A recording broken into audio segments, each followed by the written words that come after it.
نحمده ونصلي على رسوله الكريم اما بعد فقد قال الله تبارك وتعالى كما ورد في سورة الانفطار اعوذ بالله من الشيطان الرجيم بسم الله الرحمن الرحيم يا ايها الانسان ما غرك بربك الكريم الذي خلقك فسواك فعدلك فی ای صورت ما شاء رکبک کلا بل تکذبون بالدین صدق اللہ العظیم اشرح لی صدری ویسر لی امری واحلل عقدۃ من لسانی یفقهوا قولی اللہم ربنا الہمنا رشدنا واعذنا من شرور انفسنا اللهم ارنا الحق حقا وارزقنا اتباعه وارنا الباطل باطلا وارزقنا اجتنابه اللهم وفقنا لما تحب وترضى اللهم وفقنا ان نتوب اليك توبة نصوحا آمین یا رب العالمین۔ پچھلے جمعے میں نے سورہ نوح کی کچھ آیات کے حوالے سے جو کیفیات ہوتی ہیں اللہ تعالیٰ کی طرف بلانے والوں کی، ظاہر بات ہے کہ ان میں سر فہرست اللہ کے رسول، اللہ کے نبی، پھر رسولوں کی امتوں میں جو بھی ان کے نقش قدم پر چلے اور انہوں نے اسی طرح تبلیغ دین اور دعوت اللہ کا فریضہ سر انجام دیا، ان کی کیفیت کے بارے میں یہ بات صحیح ہے اور یہ ہمارے ذہنوں میں صحیح بیٹھی ہوئی ہے کہ ان کے مزاج میں، ان کی طباع میں رحمت، شفقت، رؤوفیت اس کا غلبہ ہوتا ہے، لیکن اس کا ایک دوسرا رخ بھی ہے۔ ایک خاص حد تک پہنچنے کے بعد ان میں غلظت، شدت، سختی، غصہ یہ بھی پیدا ہو جاتا ہے۔ یہ بات ہمارے ذہنوں سے بالعموم اوجھل ہے۔ اس کی سب سے بڑی مثال یہ ہے سورہ نوح میں۔ دیکھیے اس کی ابتدائی آیات کیا ہیں۔ انا ارسلنا نوحا الی قومہ ان انذر قومک من قبل ان یاتیہم عذاب علیم۔ ہم نے بھیجا تھا نوح کو اس کی قوم کی طرف کہ خبردار کر دو اپنی قوم کو اس سے پہلے کہ عذاب علیم آ جائے۔ یہ اللہ کا قانون ہے جو سورہ بنی اسرائیل میں بیان ہوا ہے، وما کنا معذبین حتی نبعث رسولا۔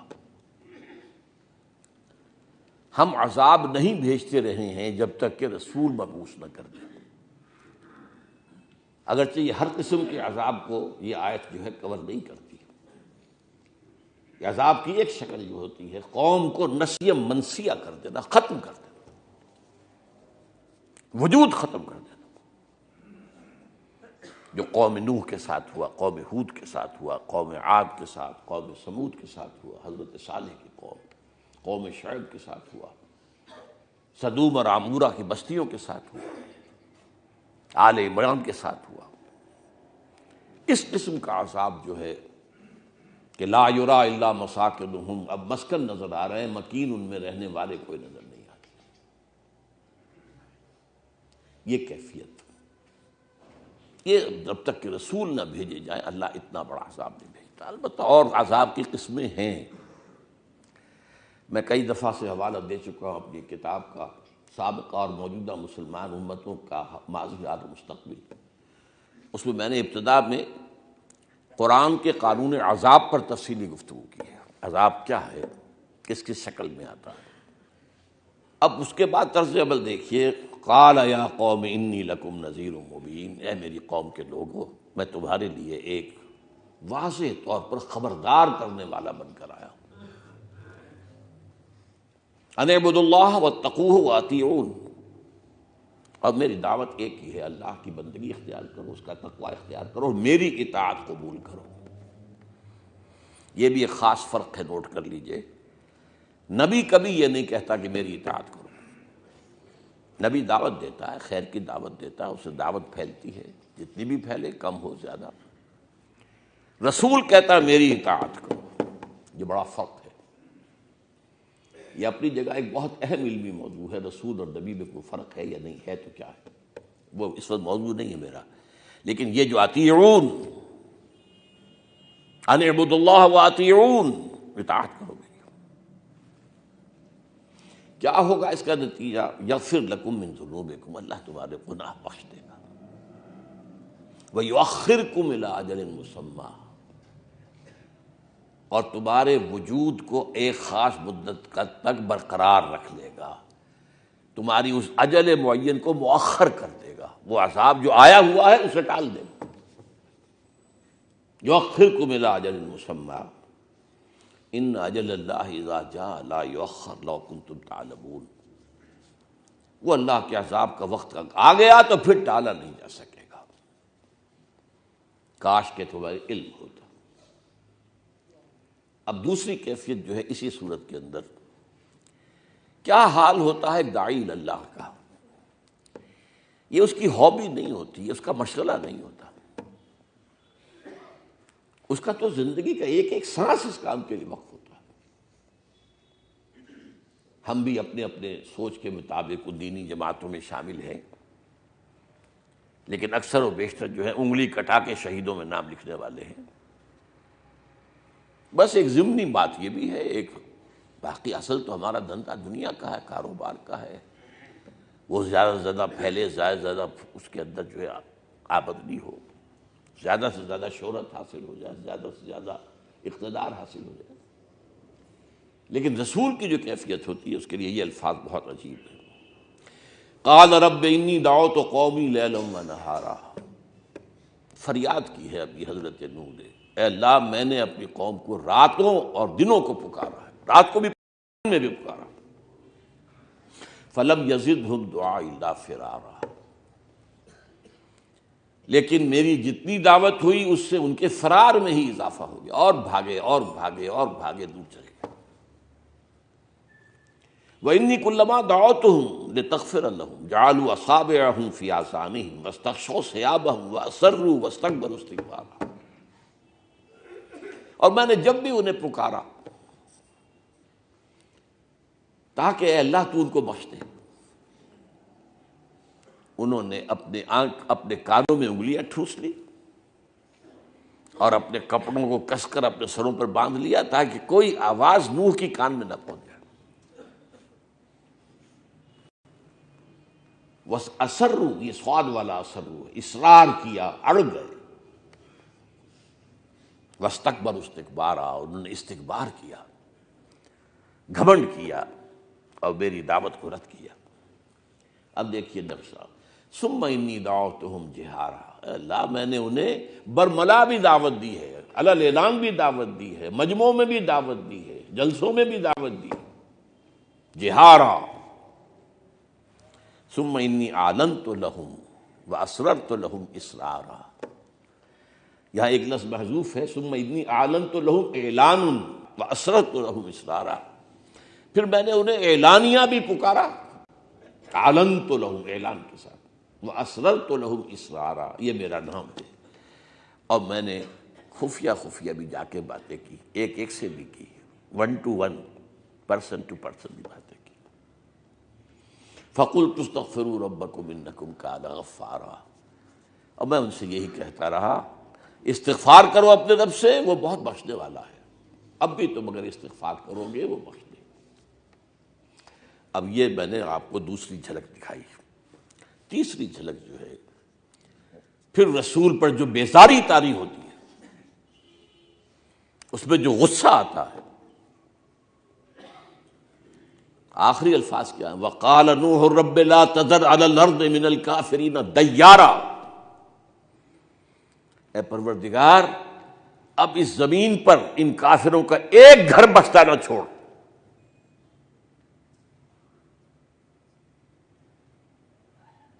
سخت ترین الفاظ. وقال روح الرب لا تذر علی الارض من الکافرین دیارا انک ان تذرهم یضلوا عبادک ولا یلدوا الا فاجرا کفارا. اگر تو انہیں چھوڑ دے گا، بخش دے گا، تو یہ تیری خلق کو گمراہ ہی کریں گے اور جنیں گے نہیں مگر استکبار کرنے والے. الا فاجرا کفارا، ان کی اولاد میں بھی اب فاجر اور کافر پیدا ہوں گے. گویا کہ جس سے ہم اپنی کولوکیل لینگویج میں ان کا بیج مارا گیا ہے، ان کی آئندہ نسلوں سے بھی کسی خیر کی توقع نہیں ہے. رب اغفر لی ولوالدی ولمن دخل بیتی مؤمنا، اے اللہ بخش دے مجھے بھی، میرے والدین کو بھی، اور جو بھی میرے گھر میں اسلام لا کر، ایمان لا کر داخل ہو جائے اس کو بھی. وللمؤمنین والمؤمنات، اور جتنے بھی اہل ایمان ہوں، مرد ہوں عورتیں ہوں، بخش دے. لیکن پھر دیکھیے غصہ عود کر کے پھر آ رہا، ولا تزد الظالمین الا تبارا. لیکن ان ظالموں کے لیے تو سوائے بربادی اور تباہی کے اور کسی چیز کا اضافہ مت کرو.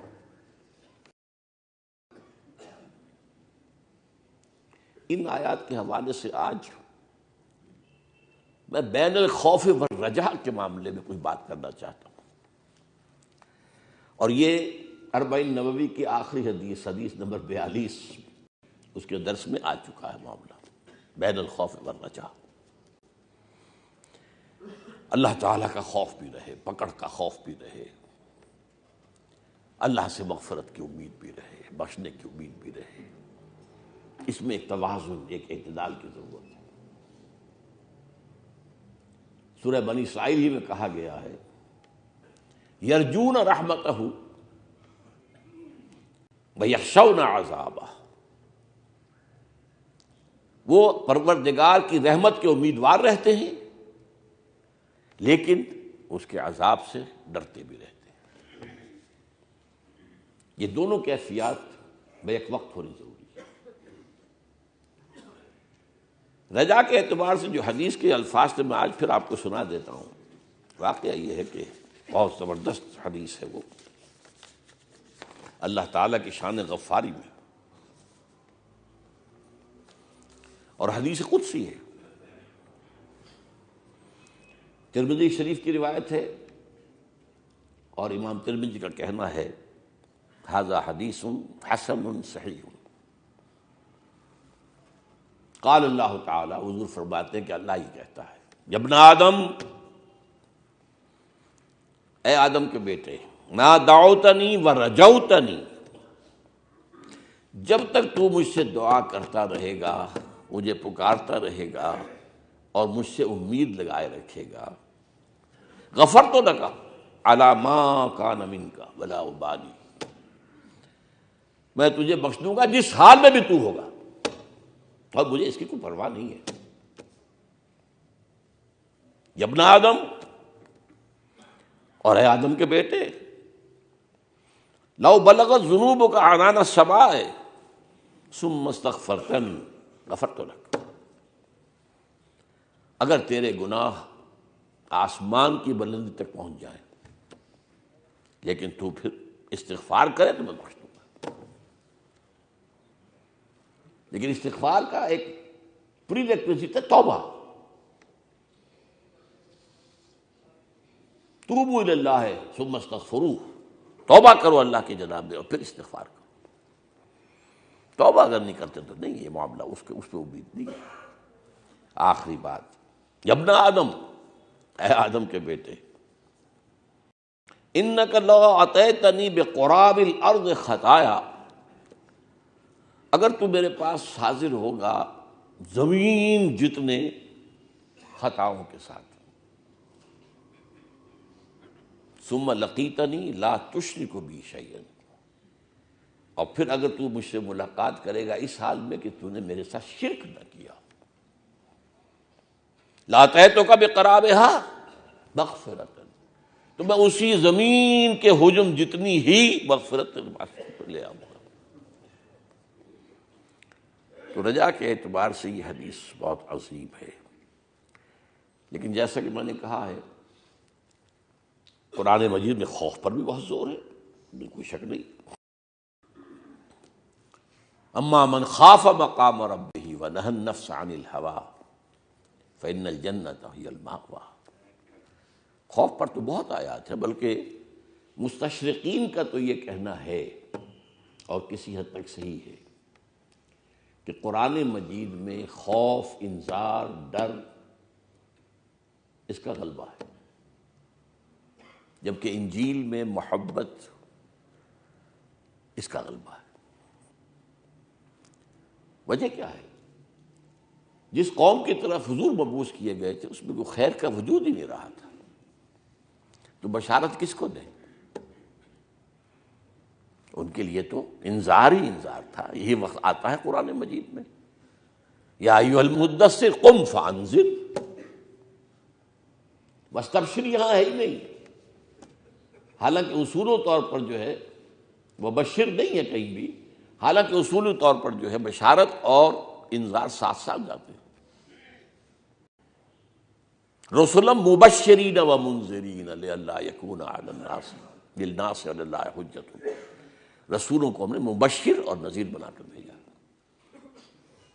وما ارسلناک الا مبشرا و نذیرا، اور ہم نے نہیں بھیجا ہے آپ کو مگر بشارت دینے والا اہل حق کے لیے اور خبردار کرنے والا اہل باطل کے لیے۔ تو جہاں آتا ہے توازن، لیکن یہ کہ غلبہ جو ہے اس میں کوئی شک نہیں ہے۔ جس بگڑی ہوئی قوم کے ساتھ معاملہ ہو رہا ہے، انذار، وانذر عشیرتک الاقربین، اپنے قریبی رشتہ داروں کو خبردار کیجیے۔ بہرحال یہ معاملہ جو ہے خوف و رجا کا، اب ایک تو ہے انفرادی سطح، ایک شخص کا اللہ کے ساتھ معاملہ یہ رہے، ڈرتا بھی رہے، کانپتا بھی رہے، لرزتا بھی رہے، حضور میں، اللہ کے حضور میں کھڑے ہونے کے احساس کے ساتھ، اور کبھی اگر تنہائی میں آنکھوں میں آنسو آ جائے تو وہ بہت قیمتی شے ہوں گے، اپنے گناہوں کا خیال کر کے، لیکن امید بھی رکھے کہ اللہ غفور ہے، اللہ رحیم ہے، اللہ بخشنے والا ہے، جس کی کہ میں نے اس حدیث کے حوالے سے آج پھر آپ کے سامنے ایک مثال رکھ دی ہے۔ ایک ہے اجتماعی سطح پر خوف و رجا، قومی سطح پر خوف و رجا۔ میرا آج کا موضوع اصل میں وہ ہے، پاکستان کے مستقبل کے بارے میں خوف اور رجا کی ایک ویو جو ہے میرے اوپر آتی رہی ہے، کھل کر میں نے کہا۔ میں نے آج کچھ نوٹ کیے ہیں اس کے ادوار۔ سن 47 سے 57 تک بڑی امیدیں تھیں کہ پاکستان بن گیا، اب اسلام آئے گا یہاں پر، یہیں سے اسلام کا بول بالا ہوگا، یہیں سے عالمی غلبہ اسلام کا آغاز ہو جائے گا۔ قرارداد مقاصد پاس کیا کہنے ہیں، ہم نے گویا کہ کلمہ توحید اور کلمہ شہادت پڑھ لیا، حاکمیت اللہ کی ہے۔ اس دور میں جبکہ انسان اپنی حاکمیت کا مدعی ہے، پاپولر سوورنٹی، ہم نے کہا نہیں، یہ بہت بڑی بات ہے۔ پھر کچھ اونچ نیچ کے بعد کچھ دستور بھی اسلامی 1956 میں بن گیا، اس کے بعد انتخاب ہونے والے تھے 57 میں۔ اس موقع پر یہودی اور ان کا اعلی کار امریکہ درمیان میں آیا۔ ایوب خان کو دعوت دی گئی کمانڈر ان چیف کی حیثیت سے، اسے کھلایا پلایا ہوگا، پیمپرنگ کی ہوگی، جو بھی کی ہوگی، اور وہ وہاں سے کیا میسج لے کر آیا؟ آتے ہی دستوریہ ختم، دستور ختم، انتخابات ختم۔ 10 سال کی محنت زیرو ہو گئی، قرارداد مقاصد، دستور، دستوریہ۔ لہذا اس کے بعد 58 سے 71 تک بڑی مایوسی کا دور رہا ہے۔ وہ جو پہلا دور تھا نا، اس میں تو میں نے کبھی آپ کو سنایا ہے نعیم صدیقی صاحب کا ایک شعر، جتنی امیدیں اس وقت لگ گئی تھی ہمیں، میں تو اس دور میں بھی ایک کارکن تھا۔ بول شہر نظام اسلامی کیا تیرے سقف و بام کہتے ہیں، تیرے در پر کھڑے تیرے والی آج تجھے کو سلام کہتے ہیں۔ شہر نظام اسلامی ہے، اس کے دروازے پر ہم پہنچ چکے ہیں۔ بول شہر نظام اسلامی کیا تیرے سقف و بام کہتے ہیں، تیرے در پر کھڑے تیرے والی، اب ہم ہی ہیں جو یہاں پر نظام قائم کر رہے ہیں، آج تجھ کو سلام کہتے ہیں۔ لیکن یہ 58 سے لے کر 71 تک کا دور مایوسی کا غلبہ تھا۔ وہی نعیم صدیقی کہتا ہے اس دور میں، اے آندھیو سنبھل کے چلو اس دیار میں، امید کے چراغ جلائے ہوئے ہیں ہم، ان چراغوں کو بجھانا دو۔ اور آپ کو معلوم ہے کہ اس کے بعد اسی زمانے میں کوثر نیازی اس جماعت اسلامی میں تھے اور اچھے شاعر تھے، اس میں کوئی شک نہیں، بہت بڑے خطیب تھے، اس میں کوئی شک نہیں۔ باقی جو ان کا بعد میں کردار ظاہر ہوا ہے وہ جانے، اللہ کے ہاں پہنچ چکے ہیں۔ لیکن اتنا تلخ لیکن اتنا بلیغ شعر شاید میرے علم میں نہیں ہے۔ اسلام کو اگر تیری فضا راس نہ آئے، اے میرے وطن تجھ کو کوئی آگ لگائے۔ ہم وطن پرست نہیں ہیں، ہم تو خدا پرست ہیں۔ ہم نے وطن نہیں مانگا تھا، ہم نے تو اللہ کے لیے ایک قطع زمین مانگا تھا، اللہ کے دین کے لیے۔ ہم پاکستان کا بقا چاہتے ہیں تو اسلام کے لیے چاہتے ہیں۔ بہرحال سن 72 سے 77 تک بھٹو صاحب کا دور، اس میں ذرا ایک متضاد سی کیفیت پیدا ہوئی۔ پاکستان کے قیام کے بارے میں کچھ امید آور کیفیت پیدا ہوئی۔ پاکستان نے بڑا لیڈنگ رول پلے کیا، عالم اسلام کو ایک جگہ اکٹھا کیا، اتنی بڑی سمٹ کانفرنس یہاں ہوئی تھی پورے عالم اسلام کی، اور بہت بڑا ہیرو عالم اسلام کا اس وقت شاہ فیصل تھے شہید۔ وہ تو لگتا تھا جیسے اس نے بھٹو کو اپنا بیٹا بنا لیا ہے، اتنی محبت، اتنی امیدیں تھی اسے وابستہ سے۔ پھر کس قدر صحیح اقدامات کیے، قادیانیوں کو غیر مسلم اقلیت قرار دینے کا فیصلہ، یہ اس کی وہ جمہوریت پسندی کہ عوام کا مطالبہ تو ٹھیک ہے، کروایا پارلیمنٹ سے، لیکن اسلام جو ہے یہاں آ کر ڈائلیوٹ کر دیا گیا، وہ توحید تثلیث میں بدل گئی۔ اسلام ہمارا دین ہے، جمہوریت ہمارا سیاست ہے، اور سوشلزم ہماری معیشت ہے۔ حالانکہ ہمارا تو سب کچھ اسلام ہے، ہماری سیاست با اسلام ہے، ہماری معیشت بھی اسلام ہے، دین بھی اسلام ہے۔ سن 85 میں جو سن 77 کی وہ تحریک چلی تھی، جس کے نتیجے میں مارشل لا آیا، ایک ڈکٹیٹر تو آیا، لیکن اسلام کے جس دعوے کے ساتھ آیا تھا تو کچھ امید بنی تھی، لیکن اس ڈکٹیٹر نے انتہائی مایوس کیا۔ معلوم ہوتا ہے کہ سوائے اپنی حکومت کو جاری رکھنے کی اور چیز کو مقصود تھی ہی نہیں۔ بڑے نیم دلانہ اقدامات 2-3 کیے، کبھی کوئی مثبت نتیجہ برآمد نہیں۔ زکوٰۃ کو بدنام کیا، صرف بینک کے جو ہے اس میں سے کچھ کٹوتی کر کے، بینک ڈپازٹ سے، اس میں بھی شیعوں کو آزاد کر دیا، شیعہ سنی کے اندر خلیج بڑھا دی، جو چاہے کہ اس کے بینک میں ڈپازٹ میں سے کٹوتی نہ ہو، وہ کہہ دے میں تو شیعہ ہوں۔ کتنے لوگ شیعہ بنے اس وقت، پوری بستیوں پہ سیاہ علم لگا دیے گئے تاکہ کوئی تحصیلدار عشر کا ادھر نہ آئے، نہ دور سے آ جائے علم لگے ہوئے۔ البتہ سن 85 کے آس پاس آ کر مجھے کچھ امید ہوئی تھی، ایک خیال دل میں آیا تھا۔ تاریخ بنی اسرائیل کا یہ بہت اہم واقعہ ہے کہ مصر سے نکلنے کے بعد جب جنگ کا مرحلہ آیا اور جواب دے دیا پوری قوم نے حضرت موسیٰ کو کوڑا جواب، فَاذْهَبْ أَنْتَ وَرَبُّكَ فَقَاتِلَا إِنَّا هَاهُنَا قَاعِدُونَ۔ وجہ کیا تھی؟ یہ لوگ وہ تھے جو کہ غلامی کا داغ اٹھا چکے تھے مصر میں، اور غلامی غیرت کو کچل دیتی ہے، ہمت کو کچل دیتی ہے،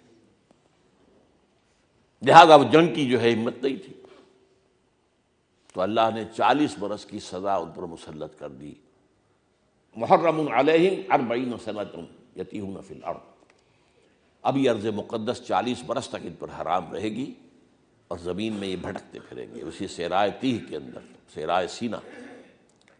لیکن پھر ان 40 سالوں میں ایک نئی نسل پیدا ہوئی صحرا کے اندر، اس نے وہ داغ نہیں کھایا تھا، فطرت کے مقاصد کی کرتا ہے نگہبانی، یا بندہ صحرائی یا مرد کوہستانی۔ انہوں نے پھر جنگیں کی اور اسلام قائم کیا، جو بھی اس وقت کا اسلام تھا۔ اس وقت کا اسلام یہودیت تھی نا، تورات کی کتاب تھی اس وقت۔ مجھے خیال ہوا کہ 40 سال ہو گئے قمری حساب سے پاکستان کو بنے ہوئے، شاید کہ اب ہماری تقدیر بدل جائے، شاید اب نئی نسل جو آئی ہے وہ ایک ولولے کے ساتھ، ایک جوش کے ساتھ اپنی اصل منزل کو پہچان کر اس کی طرف رجوع کرے۔ لیکن پھر مایوسی ہوتی چلی گئی، وہ نئی نسل میں بھی وہ بات نہیں نکلی۔ ٹھیک ہے، آج نئی نسل میں داڑھیوں والے بہت ہیں، اعتکاف کرنے والے بہت ہیں، کہ دین کا تصور کسی کے پاس نہیں ہے، مذہب کا تصور ہے۔ نماز ہے، روزہ ہے، اعتکاف ہے، حج ہے، عمرے ہے، مذہب، دین، اللہ کا دین، اس نے نظام کو قائم کرنا۔ اب اس میں کس سے کوتاہی ہوئی ہے، ہم سے ہوئی ہے، کسی اور سے ہوئی ہے، یہ ایک علیحدہ بحث ہو جائے گی۔ البتہ یہ کہ سن 97 میں جب نواز شریف کی مسلم لیگ کو 2/3 سے زیادہ اکثریت حاصل ہوئی، یہ بہت بڑا مینڈیٹ تھا، بہت بڑا مینڈیٹ تھا، بہت بڑا مینڈیٹ تھا، تو کچھ امید ہوئی۔ اور پھر میں نے ان کو خط بھی لکھا، ان کے والد کو، اور یہ چاروں شرفاء میرے پاس 2 دفعہ آئے، میاں شریف بھی اور میاں شہباز شریف بھی، میاں نواز شریف بھی، میاں عباس شریف بھی، چوتھے کا تو نام آپ میں سے اکثر کو معلوم ہی نہیں ہوگا۔ انہوں نے وعدے کی، ہاں ہم دستور میں یہ ترمیمیں کر دیں گے، سود ہم ختم کر دیں گے۔ شہباز شریف صاحب نے کہا کہ ڈاکٹر صاحب 3 سال لگ جائیں گے سود کو ختم، میں نے کہا نہیں، 1 سال کے اندر اندر ہو سکتا ہے۔ اور میاں شریف نے اللہ تعالیٰ ان پر رحمت نازل کر، نہیں 6 مہینے میں ختم کرو، یہاں کہا میرے اس کمرے میں بیٹھے۔ لیکن پھر مایوسی ہوئی، ان تلوں میں بھی تیل نہیں ہے۔ سود کی حرمت کا معاملہ جو فیڈرل شریعت کورٹ سے ہوتا ہوا سپریم کورٹ کے اندر بھی پاس ہو گیا تھا، اس کو واپس اپیل کروا کے اور سکوئر 1 کے اندر دوبارہ پہنچا دیا، پڑا ہوا وہ فیڈرل شریعت کورٹ کے سرد خانے کے اندر۔ اس کے بعد آیا ہے دور وہ 8 سالہ مشرف کا، اس میں تو مایوسی مایوسی مایوسی مایوسی مایوسی مایوسی۔ شامت اعمال ما، یہ ظاہر بات ہے کہ حضور نے تو فرمایا ہے اعمالکم اموالکم، یہ تو انڈیکس تھا ایک طرح کا کہ عوام کی حالت کیا ہے۔ مایوسی کی وہ انتہا تھی جس میں میں نے 29 فروری 2004 کو تقریر کی تھی کہ کیا پاکستان کے خاتمے کا وقت آ گیا ہے۔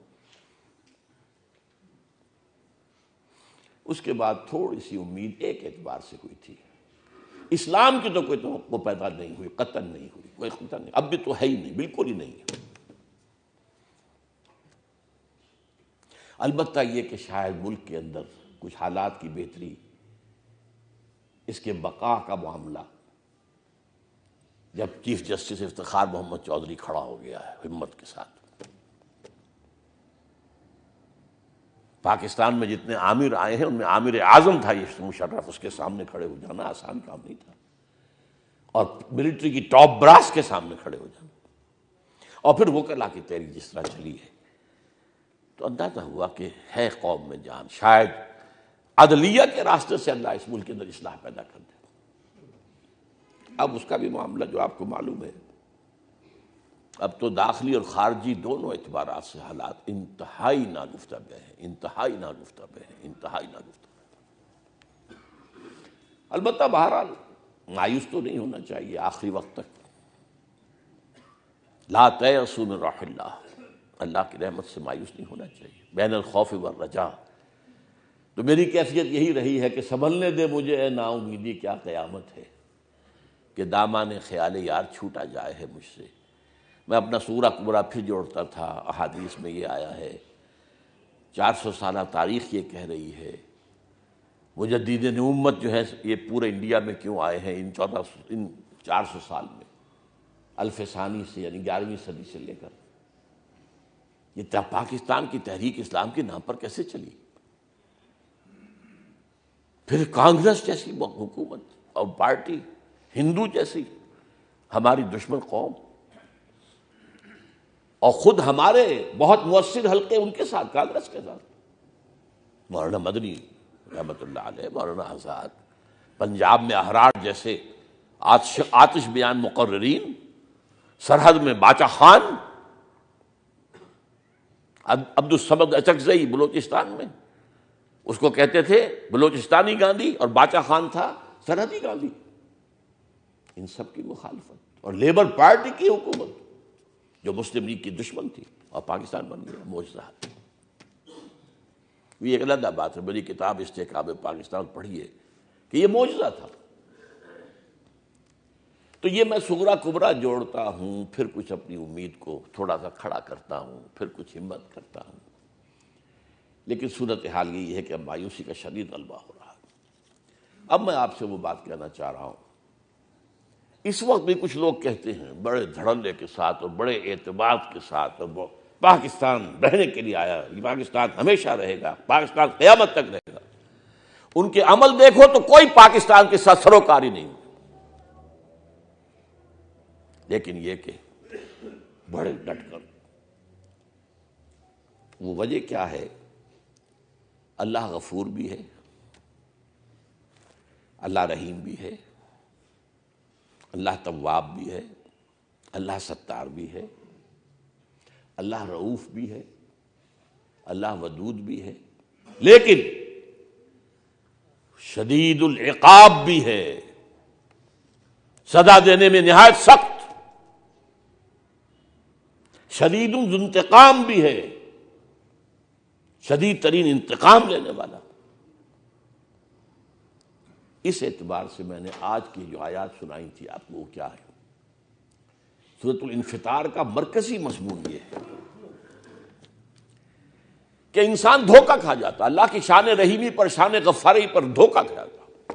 اب غفور ہے، بڑا رحیم ہے، غفور ہے، رحیم، لہذا کیے جاؤ جو کر رہے، کھائے پیو جاؤ جو حرام کھا رہے ہو پی رہے ہو، کیے جاؤ، کوئی وہ غفار ہے، وہ غفور ہے، وہ رحیم ہے، وہ ودود ہے، وہ رؤوف ہے۔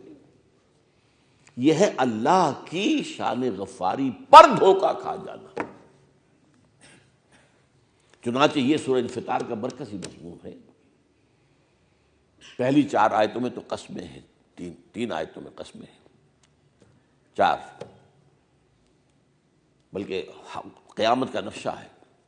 اذا السماء انفطرت واذا الكواكب انتصرت واذا البحار فجرت واذا القبور بعثرت علمت نفس ما قدمت واخرت۔ اب اس کے بعد وہ الفاظ آئے، یا ایھا الانسان ما غرک بربک الکریم، تجھے کس چیز نے دھوکہ دے دیا ہے اپنے رب کریم پر؟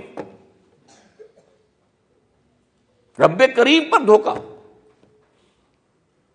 رب تو بخشنے والا ہے، رب تو معاف کرنے والا ہے، غفور ہے، رحیم ہے، ستار ہے، ودود ہے۔ ما غرک بربک الکریم الذی خلقک فسواک فعدلک، وہ رب جس نے تجھے پیدا کیا، تیرے تمام اعضاء کو بہت عمدگی کے ساتھ متوازن بنایا، تمہارے پورے وجود کے اندر ایک توازن پیدا کیا، اور پھر جس شکل میں چاہا تمہیں جوڑ دیا۔ ناک بڑی ہے کہ چھوٹی ہے، کان، آنکھ چھوٹے ہیں کہ بڑے ہیں، کان کیسے ہیں؟ بل کلا بل تکذبون بالدین، تم جزا و سزا کا انکار کر رہے ہو، اللہ کی غفاری پر دھوکہ کھا کر جزا و سزا کا انکار کر رہے ہو۔ اللہ، اگر اللہ بس غفاری غفار ہے تو جہنم کائے کے لیے؟ اگر ستار ہی ستار ہے تو جہنم کائے کے لیے؟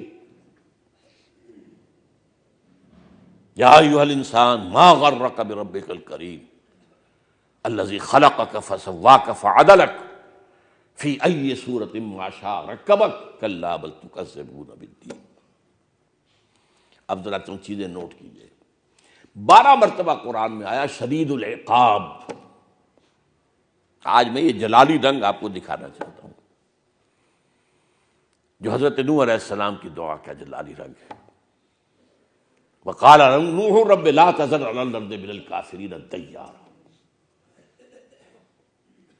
12 مرتبہ شدید العقاب. اور سورہ غافر کے اندر تو بڑا پیارا انداز ہے. غافر الذنب قابل التوب شدید العقاب ذی الطول. گناہ کا معاف کرنے والا بھی ہے، توبہ کا قبول کرنے والا بھی ہے، لیکن شدید عذاب والا بھی ہے. ایک آیت میں یہ توازن آپ کو کہیں اور نہیں ملے گا. غافر الذنب قابل التوب شدید العقاب ذی الطول. ذی الطول قدرت رکھنے والا. اسی مضمون کو ما غرک بربک الکریم سورہ حدید میں بیان کیا گیا کہ منافق کو نفاق میں بڑھاتا رہتا ہے شیطان. چنانچہ وہاں آتا ہے غرکم باللہ الغرور. تم جو بڑھتے بڑھتے پہلی stage, second stage, third stage ہوتے ہوتے اس انتہا کو پہنچ گئے ہو تو تمہیں اصل میں اس دھوکے باز نے بہت دھوکہ دیا اپنے رب پر. وہ دھوکے باز شیطان لعین. کیے جاؤ رحیم ہے اللہ تو بڑا غفار ہے، ستار ہے، بخشنے والا. پھر 2 مرتبہ قرآن مجید میں یہ آیت آئی ہے ایگزیکٹلی ان الفاظ میں لا تغرنکم الحیات الدنیا ولا یغرنکم باللہ الغرور. یہ غرور غین کے پیش کے ساتھ غرور کا مطلب ہے یہ اسم ہے غرور. اور غرور انتہائی دغاباز، دھوکہ دینے والا، فعول کے بدن پر. فلا تغرنکم الحیات الدنیا ولا یغرنکم باللہ الغرور. ایک اور لفظ قرآن میں آتا ہے انتقام. انا من المجرمین منتقمون. ہم ان مجرموں سے انتقام لے کر رہیں گے. یہ بھی اللہ کی شان ہے. عزیز ذو انتقام 2 مرتبہ آیا ہے. زبردست ہے انتقام لینے والا. پھر آیا ہے آل فرعون کے بارے میں فلما آسفونا انتقمنا منہم فاغرقناہم اجمعین. جب انہوں نے ہمیں غصہ دلا دیا، انکار پر انکار، انکار پر انکار، 9 انہیں نشانیاں دکھائی گئیں، 9 انہیں جو ہے معجزے دکھائے گئے. وَلَقَدْ آتَيْنَا مُوسَىٰ 9 آیات بینات. وہ انکار ہی کرتے رہے. فلما آسفونا جب انہوں نے ہمیں غضب کو دعوت دے دی، انتقمنا منہم ہم نے ان سے انتقام لیا اور سب کو غرق کر دیا. یہ بھی شان جیسا کہ میں نے عرض کیا اللہ کی شان ہے. شدید الانتقام بھی ہے، شدید العقاب بھی ہے، انتقام لینے والا بھی ہے.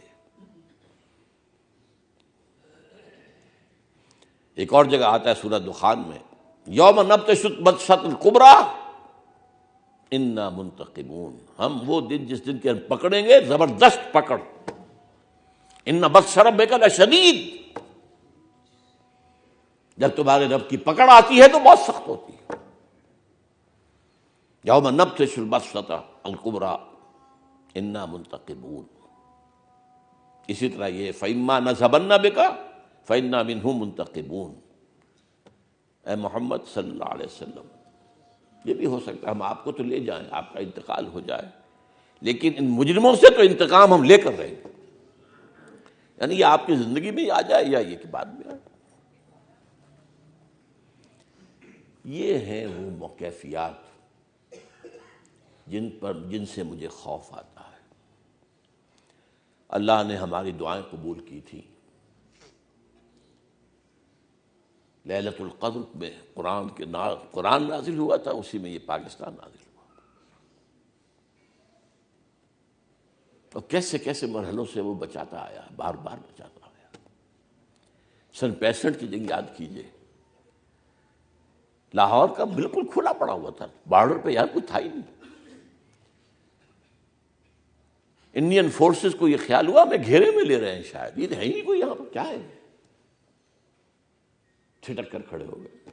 چند گھنٹے مل گئے پاکستان آدمی کو کہ اپنی فورسز کو لے, اور اتنی یقینی تھی ان کو اپنی فتح کہ B B C television نے دکھا دیا کہ لاہور فتح ہو گیا, بھارت نے فتح کر لیا.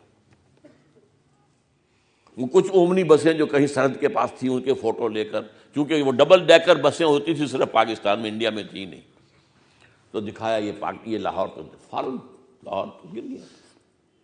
اتنی یقینی بات تھی, طے کیا ہوا تھا ان کے ملٹری آفیسرز نے, یہ جو کلب ہے باغ جناح میں, یہاں جا کر شام کو شراب پئیں گے. یہ تھا ان کا یقین. اللہ نے بچایا. سن 71 میں اللہ نے عذاب کا کوڑا لگایا ہمیں, لیکن پھر بھی اس پاکستان کو فردر لیز آف ایگزسٹنس دے دی, ورنہ 6 دن سے زیادہ کا مار نہیں تھا پاکستان اس وقت. راجستھان میں ہمارا ڈیفنس ٹوٹ چکا تھا, سیالکوٹ سیکٹر میں ہم ٹوٹ چکے تھے, ایئر فورس ہماری بالکل ڈیفنکٹ ہو گئی تھی. کیوں کہ بھارت کو ایسے ہیلی کاپٹر دے دیے گئے تھے جن پر کہ وہ ریڈار لگے ہوئے ہیں کہ ذرا سا بھی ہمارا کوئی جہاز ہلے انہیں فوراً معلوم ہو جائے. کہاں 65 میں ایئر فورس کا رول اور کہاں 71 میں, زیرو. ہمارے جہاز کو آ کر وہ کیماڑی پہ مار گئے تھے. یہ تو اللہ نے پھر کیا ہے, نکسن کے دل میں کچھ ڈالا. اس نے فون کیا کوسے کو, کوسے جن نے فون کیا اندرا گاندھی کو, اور اندرا گاندھی نے یونیلیٹرل سیز فائر کیا, بچایا ہے, مہلت دی ہے. یہ مہلتیں, لیکن ما غرک بربک الکریم, اس پر دھوکہ نہیں کھانا چاہیے. اللہ تعالیٰ مہلت دیتا ہے, ڈھیل دیتا ہے, لیکن پھر پکڑ جب آتی ہے تو وہ بھی ایک دم آتی ہے. ان بطش ربک لشدید انہ هو یبدئ ویعید.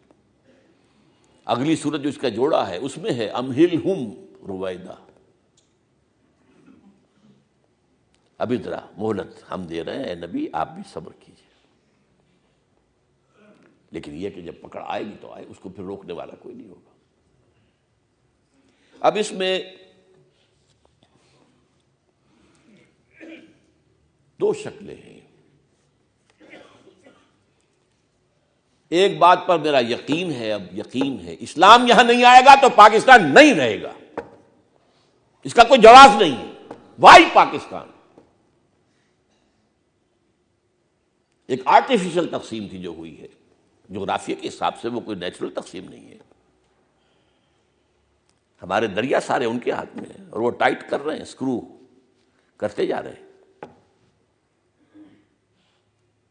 ہمارے اندر وہ دم تو نہیں, ہم کشمیر کے لیے الٹیمیٹم نہیں دے سکے, ہینڈز آف کشمیر کہہ سکے. وہ کمانڈو داخل کر دیے 1965 میں, اور ایوب خان کو یقین دلا دیا تھا بھٹو صاحب نے کہ انٹرنیشنل باؤنڈری کے اوپر امریکہ کی طرف سے اسے یہ ضمانت مل گئی تھی کہ انٹرنیشنل باؤنڈری پر حملہ آور نہیں ہوگا بھارت. وہ ہو گیا, لاہور پہ سیدھا حملہ کیا اس نے. تو اس میں صورت یہ بھی ہو سکتی ہے, یہ سورہ انبیاء کی 2 آیات کا حوالہ دے رہا ہوں. ان ادری اقریب ام بعید ما توعدون, اے نبی کہہ دیجئے کہ مجھے یہ معلوم نہیں ہے کہ جس بات کی تمہیں دھمکی دی جا رہی ہے, جس کا وعدہ کیا, وہ قریب آ گئی ہے یا دور ہے. ٹائم ٹیبل میں کوئی نہیں دے سکتا, اگر حضور نہیں دے سکتے تو میں کس کھیت کی مولی ہوں. لیکن یہ یقینی ہے اسلام یہاں نہیں آیا تو یہ ملک نہیں رہے گا, اسے رہنے کا حق نہیں. نو جسٹیفیکیشن whatsoever. بھارت میں آج بھی لگ بھگ 30 کروڑ مسلمان ہیں. وہ تو سینسس کے اندر دکھاتے نہیں صحیح فگرز. بہرحال لیکن اس کے بعد دوسری آیت اسی صورت کے اندر اختتام پہ ہے, وَإِنْ أَدْرِي لَعَلَّهُ فِتْنَةٌ لَكُمْ وَمَتَاعٌ إِلَىٰ حِينٍ.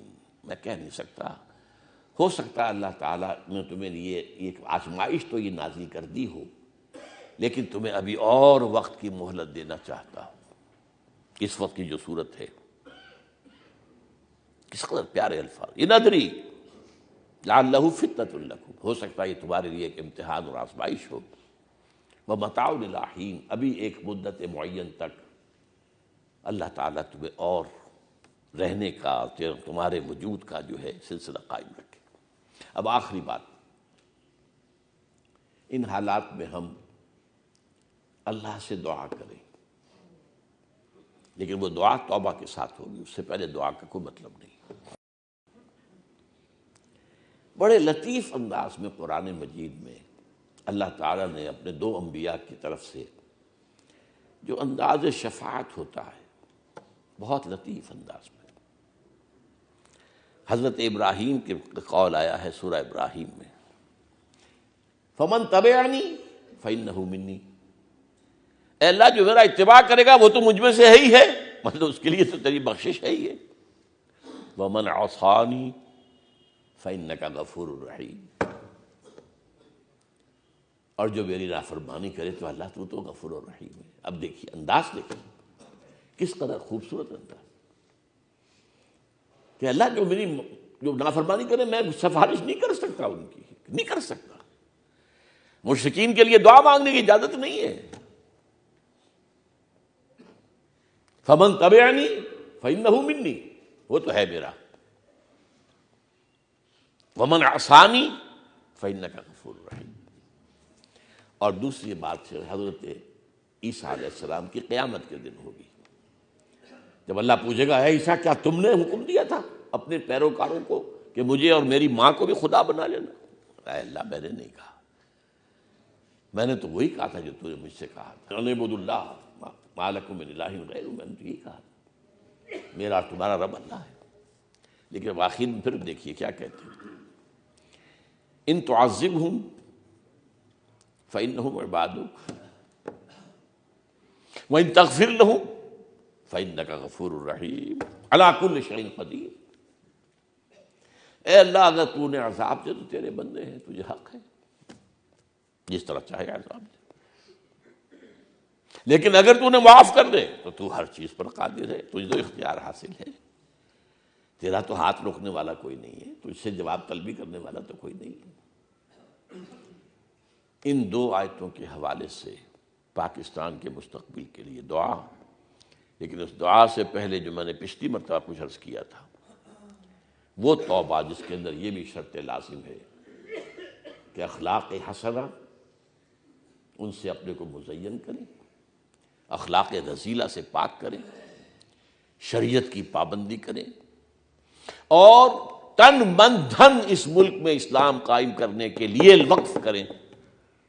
اور اس کے لیے پہلے میں کہتا رہا ہوں کہ آپ اس کے لیے جو جماعت بہتر نظر آئے، آج میں پچھلی مرتبہ میں نے کہا تنظیم اسلامی میں شامل، میں نے جو چیز اپنے لیے پسند کی ہے وہی آپ کے لیے کی ہے، اور وہ حدیث میں آپ کو سنا چکا ہوں، لا یؤمن احدکم حتی یحب لاخیہ ما یحب لنفسہ۔ اقول قولی ھذا واستغفر اللہ لی ولکم ولسائر المسلمین والمسلمات۔